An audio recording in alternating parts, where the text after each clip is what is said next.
program Nexus, I make videos looking at technical aspects of some of my favourite games, and I've spent the last 2 days testing the frame rate of all six graphics and performance modes for Fallout 4 on my Xbox Series S, and today I'll show you what I've learned. I'll also run some comparison shots of the different graphic visual modes so you can see for yourself which modes have the most noticeable improvements. These new modes for Fallout 4 are here thanks to the next gen update version 2, which dropped on the 13th of May. As you may know, the previous next gen update, which came out at the end of April, didn't seem to work so well on Xbox. I could go on about all that happened and the mixed messaging we got from Bethesda, but instead let's look to what we have available to us today. As mentioned, there are 6 visual and performance modes now available for Fallout 4. You can find the controls for these modes in the display section of the settings menu. Just be aware they can only be accessed from Fallout 4's main menu. You can't change these modes in-game. Now you can set Fallout 4 on your Xbox to target 30, 40 or 60 frames a second. Note the 40 FPS option is only available if your Xbox is connected to a TV or monitor that supports 120Hz. More on that later. There are also 2 quality modes to choose from: Prioritize Performance or Prioritize Visuals. In a nutshell, prioritizing performance means the game will reduce resolution and other graphical effects in order to ensure it sticks as close as possible to the target frame rate. On the other hand, prioritizing visuals means the frame rate is more likely to be sacrificed in order to ensure the best possible visuals are generated by the game. The wordings for these settings are definitely an improvement over those found in the first next-gen update, which just had performance mode on or off as a toggle, which I think was a bit too vague. Okay, so on to the results. As I said, this is just a quick look. The main FPS test was done during a complex combat in the middle of Boston with some friendly AI and multiple enemies. There were not many long draw distances to speak of in this scenario, which may have favoured frame rate. I carried out all these tests on my Xbox Series S, but may repeat some of them at a later date for the Series X, especially the 60 FPS modes, which proved to be the most taxing on the system. Before I go on, if you're finding this video interesting, could I ask you to give it a like? Since I'm not able to make videos every week, the number of likes this video receives is a key way to increase the chance it is recommended to others. Cheers.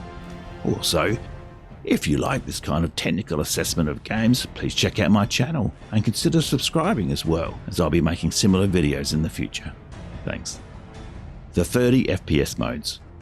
So when set to target 30 FPS and prioritizing performance, I found that Fallout 4 stuck hard to that 30 FPS target. No issues. With the 30 FPS target and prioritizing visuals, there were a couple of dips down to 28 FPS, but nothing you'd notice during normal gameplay. The 40 FPS modes. Firstly, what's all this about 40 FPS? This is a mode more game developers are including, as there are more gamers out there with displays that can handle 120Hz. But why 120Hz? Well, at 120Hz the game can output an identical frame 3 times in a row. If it does this for each original frame, it then generates 40 unique frames a second, hence 40 FPS.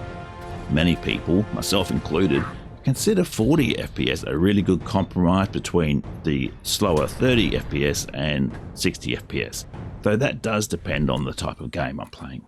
Another benefit of playing at 40 FPS on a 120Hz display is that games can take advantage of the fast 120Hz refresh to reduce controller input lag, which increases the sense of control players have as compared to playing at 60 or 30 FPS. So during combat, I've found no noticeable difference in frame rate between the performance or visual modes at 40 FPS. At 40 FPS, there were dips in frame rate when I used my rifle sight, for example. The 60 FPS modes. Now we're jumping up to the 60 FPS settings. Here is the only place that I saw significant drops in FPS during combat. Both the performance and visual modes saw frame rates drop down to about 45 at times, though the median frame rate, the most frequent frame rate, was still recorded as 60, which sounds good, but that does mean that in any 1 minute period, as you can see from this chart here, I could see 3 rapid drops in FPS below 50 before returning up quickly to 60, and I could notice this drop during combat. I would not describe it as game breaking, but it was certainly noticeable.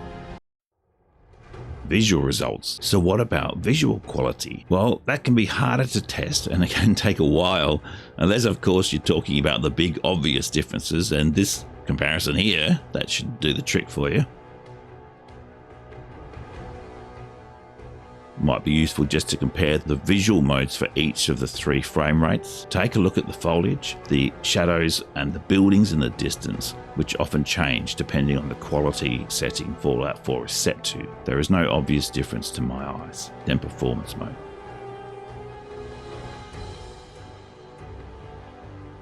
Historically, games like Fallout 4 vary their visual quality in a number of areas, such as object and shadow draw distance, the quality of alpha effects like smoke and particulates in the air. I believe there is also dynamic resolution scaling for Fallout 4, which means the game may lower its resolution in order to maintain frame rate, or perhaps to keep other aspects of visual quality at ultra levels. I did not do any pixel counting for this video. That would be a job and a half to cover all 6 modes, so it's not something I embarked on.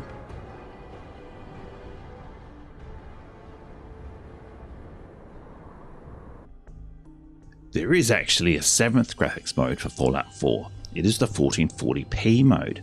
It is available on the PlayStation 5 and the Xbox Series X, but not the Series S. The Series S plays Fallout 4 at a maximum resolution of 1440p anyway, which makes this mode unsuitable. I've been using this mode on my PlayStation 5, where it has been working since the first next-gen update 3 weeks ago, and I really like it. On the PlayStation 5, if you set your console to output at 1440p, the game will generate what Bethesda describes as ultra quality visuals at up to 60 frames a second, but only at 1440p resolution, not at 4K. Since a 1440p frame actually has less than half the pixels of a 4K frame, it is easy to imagine why the reduction in resolution would free up resources in the console to render better visuals.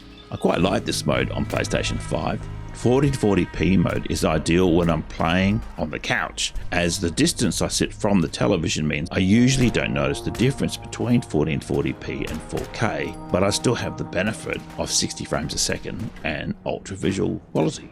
I do wonder about one potential issue with the 1440p mode though. In my testing on the PlayStation 5, I found that Fallout 4 would prioritize 1440p over the 120Hz mode, which I can imagine would be confusing if you're running your console on a native 1440p display, which is also capable of 120Hz, just like one of the monitors I have on my desk here.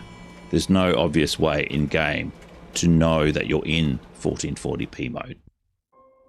So, which mode is the best? I think it comes down to if you prefer higher frame rate or higher visual quality.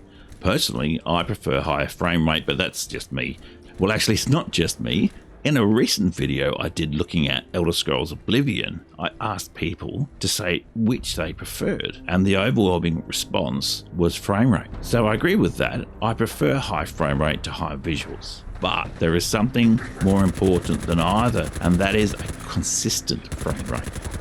Frame rate rising and falling rapidly, as it did sometimes for the 60 frames per second mode, can be distracting and unwelcome, and that is what I found in the 60 FPS mode. Because of that, I'm not likely to use either of the 60 FPS modes currently for Fallout 4.